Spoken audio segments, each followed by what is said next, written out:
What's up, everyone? This is Saiyan91 back once again for some more Let's Play Digimon World 3.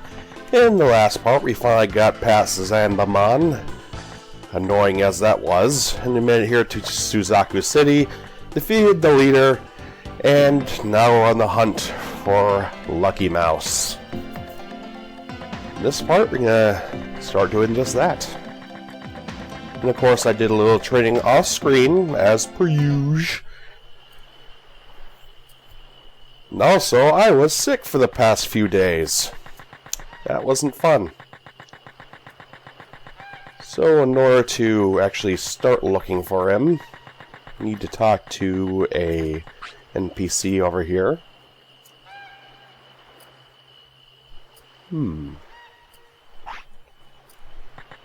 Interesting. And just like with the last part, I'm not going to be cutting anything out because, one, well, as you can see, I did a fair bit of acquisitions, so to speak. Namely getting my guys their ultimate forms.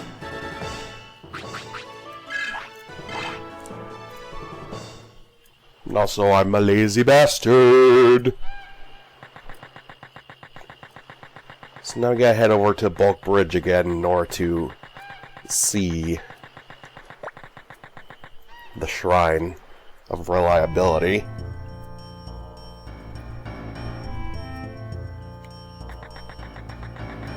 Things still look like bell sprouts.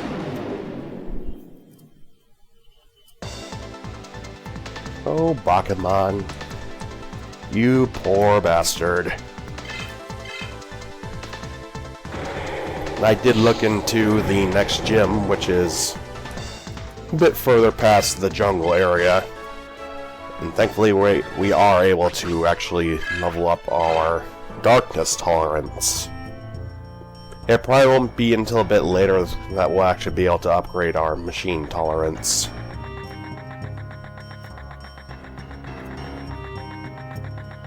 Because that's how these things seem to roll.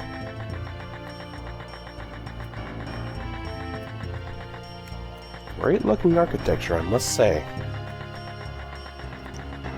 That's the sort of thing I miss with these old PlayStation games. The pre-rendered backdrops.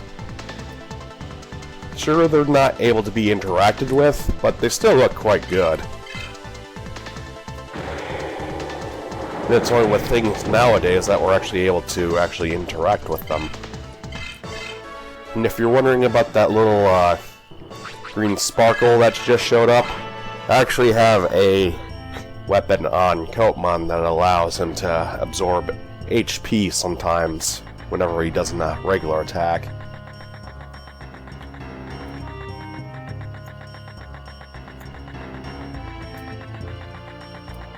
Strangely enough, I have not run into that samurai-looking Digimon, which is kind of strange. I think that would show up a bit more often. An easy way I found to actually level up my guys is just fishing. Again. But after you get the announcement that Lucky Mouse is on the loose, the Digimon in some areas actually start to change. Because in the Wire Forest area, near the beginning of the game, I actually ran into things like Seedramon and Flymon, which are a mite stronger than your garden variety things to find in the forest.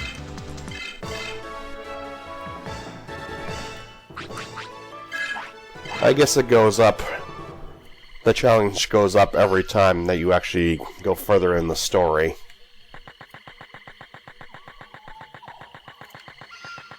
Now, where is that? Aha! We have to examine this at some area. I know you have to do it. Don't give me that bullshit.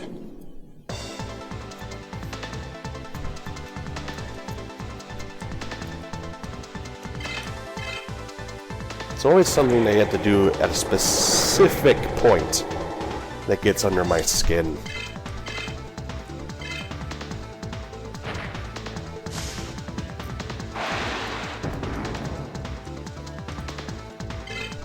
What was that?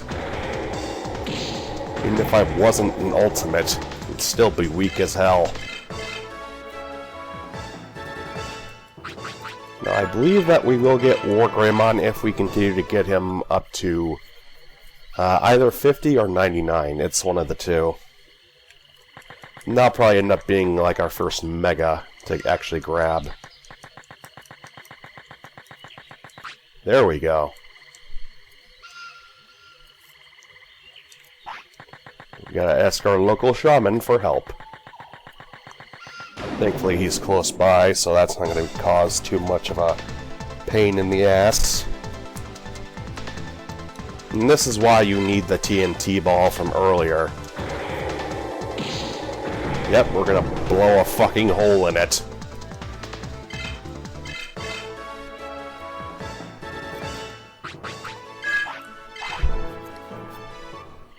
Sadly enough, we only get 2 Digi-Eggs in the whole game, and it's just for transportation. We'd love if we're able to get friggin' Flame Dramon, or even better, Magnamon, which is more or less my favorite.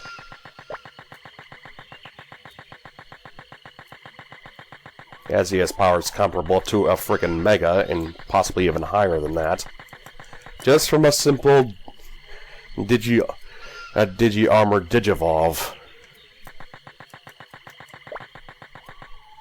Although the Digi-Egg of Miracles is, well, quite rare. It's good at making bombs. Okay.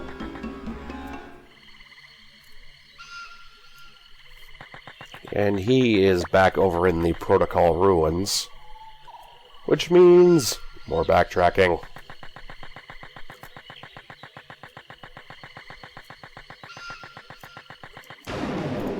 Unfortunately, we're still not able to get Vmon at this stage because, of course, the game likes to make that as difficult as possible.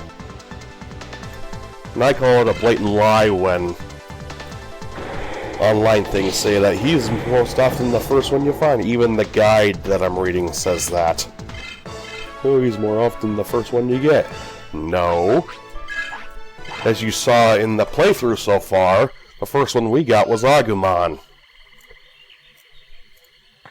And even then, there's another Digimon in the frickin' jungle that you can grab before Vmon.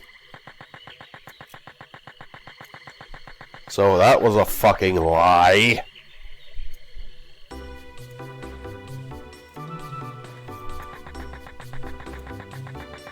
I mean, why even put him in the game? You're gonna make him that much of a pain in the ass to get. It's like the whole Chimeramon thing in World 2 all over again. Although I think this is a bit more doable than that, considering the rings they had to jump through for that.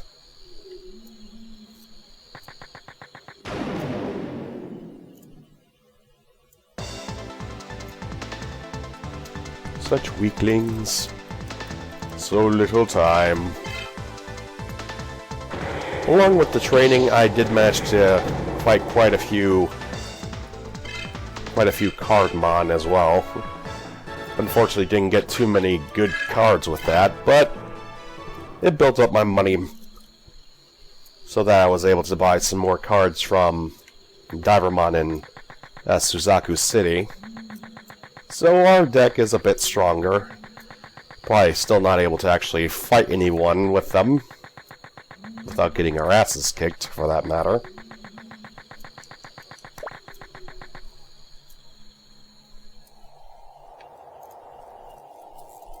I still have to show that off, too. But Lord knows when that's going to come into play.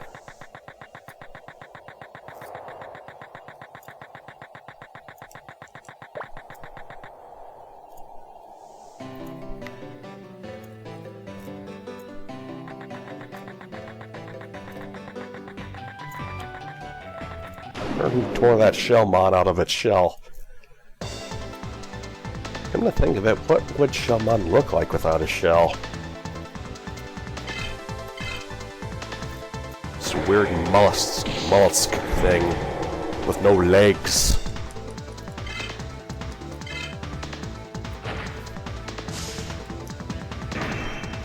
Even when the opposition improves, it's still not that great.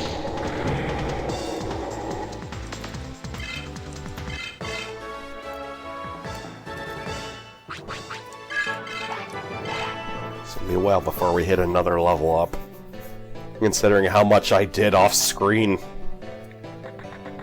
I basically just spent 2 hours non-stop grinding. If you want to make substantial gains, that's the kind of thing you have to live with.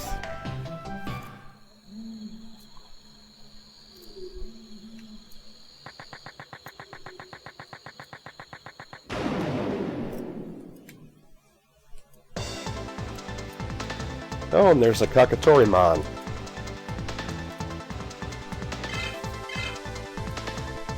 Still not that big of a deal.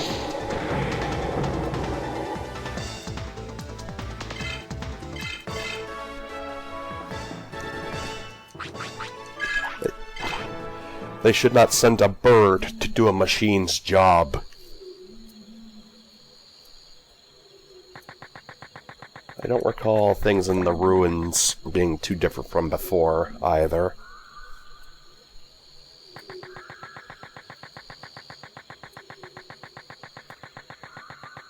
Still an easy path to follow, even after all these years.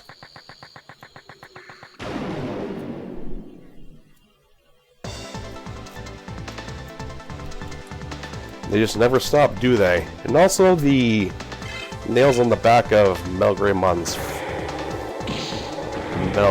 feet are actually gone. Don't know why they changed that from Greymon to Metal Greymon, but hey, it's what they wanted to do. I do like the fact that you get to see like the circuitry in his tail instead of just seeing it on his chest, head, and left arm. It's the little details.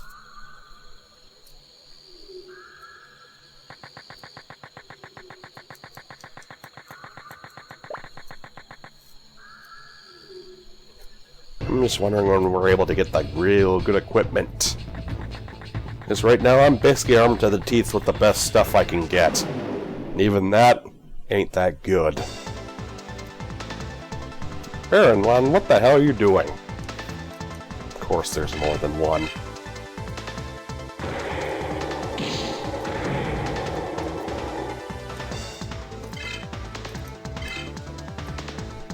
And if you played the digital card battle, Patamon actually gets him as an armored Digivolution in that game, among other games.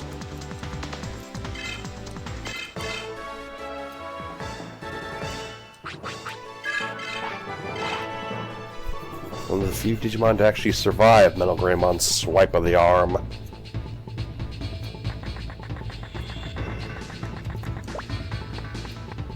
There you are.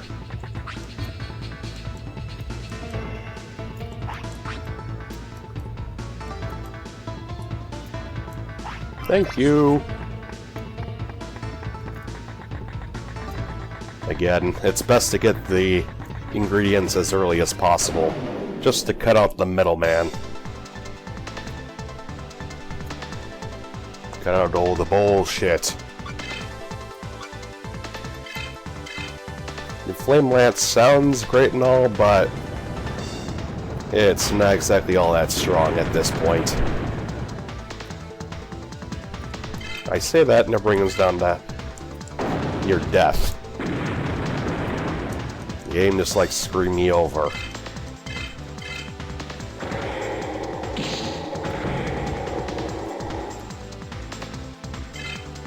Take a nice long nap. Won't be seeing you ever again.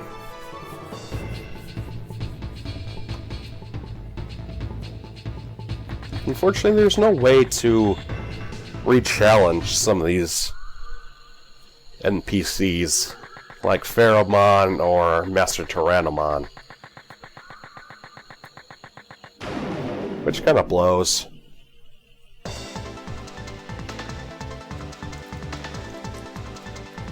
It could be kind of like how the refights with the Elite Four could have gone.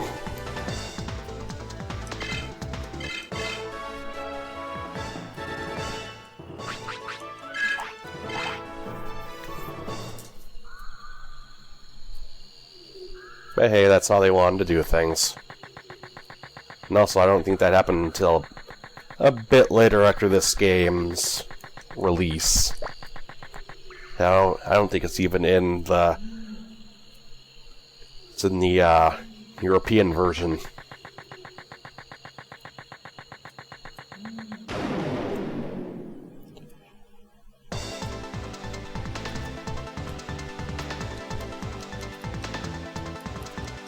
This is what happens when you don't want to cut and you have nothing to say. You get blank spots.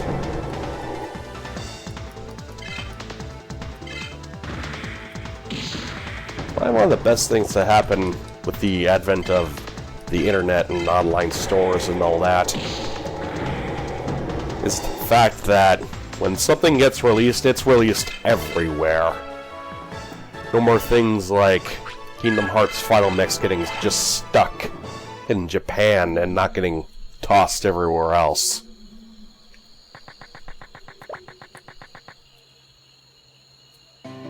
Especially after like 10 or so years of waiting for it to actually hit the west side of the world.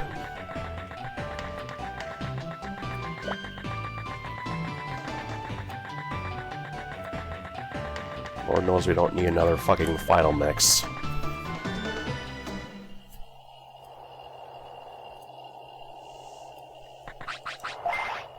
Yeah, let's heal up a bit. Haven't used too much magic, so I'm not going to waste any of that. And also, I found a water chip, which increases water tolerance. I got it from fighting a lot of Shellmon. So, if you want one of those, go fight a shit ton of them. Because that's basically what I did. Now we're gonna drag our happy ass all the way back to the south sector and blow up that wall.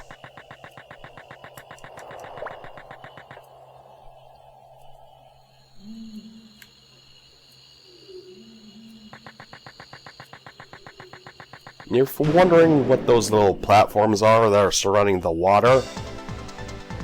That's actually part of the whole thing with the Digiegos sincerity. Or reliability, excuse me.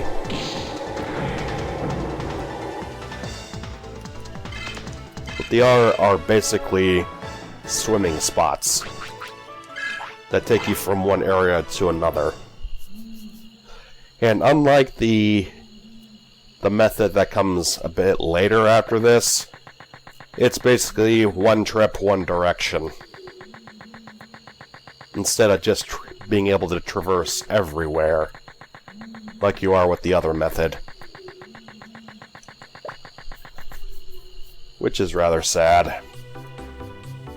But hey, they want you to work for it. I would have preferred an airship or something like that. Make things a hell of a lot easier. Screw Submarimon, bring friggin' Hulsamon in here. Or someone else who can fly.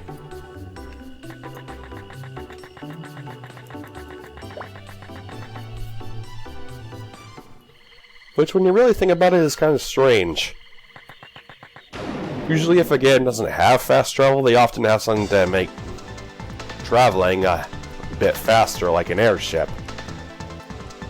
But this, not so much. I mean, you could argue that the other method, besides Submarimon, is a bit easier, question mark? But I don't think it really is. And at least with the airship travel, or fast travel, you're able to avoid enemies. With both methods, you're stuck. You're fighting one way or another. Thankfully, we don't have to talk with Sipicmon again. Thankfully, it's not like you have to actually bring it them and it'll tell you how to use the frickin' bomb. It's just you set it on the door and look for cover.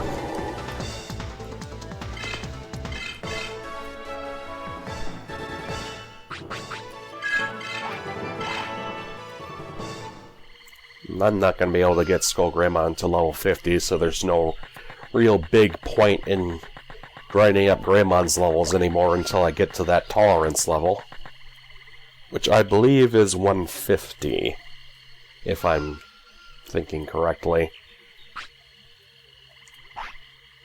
And suddenly they just warp your ass all the way over there. Yeah, it's not like they couldn't do it anywhere else.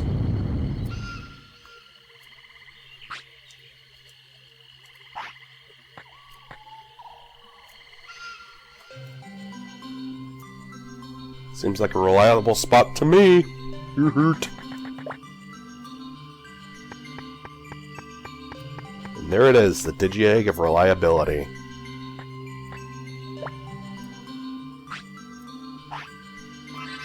Dibs!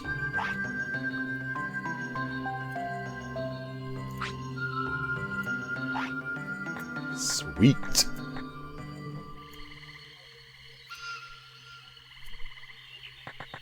And yet we still have to walk all the way back after this. It's like the game doesn't make up its damn mind.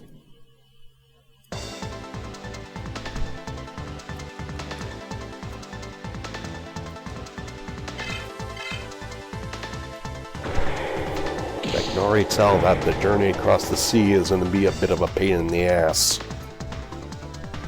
Especially with the chapter after this.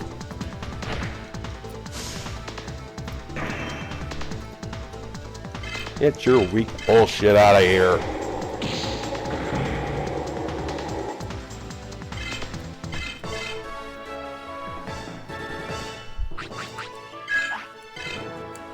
I got so many of those damn chips. I'm going to be rolling in cash at the end of the day.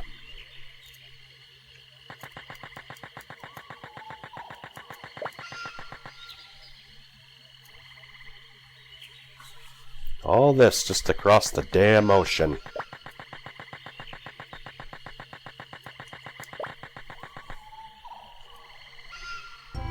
And you can only use Submarimon at those spots that I was talking about. You can't do it just from the water's edge or anything like that. This isn't Pokemon. No matter how much you want it to be.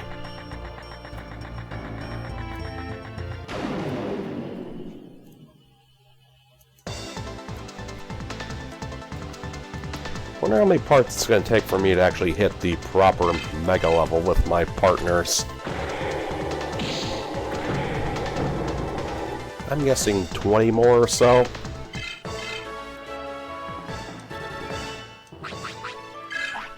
But who knows?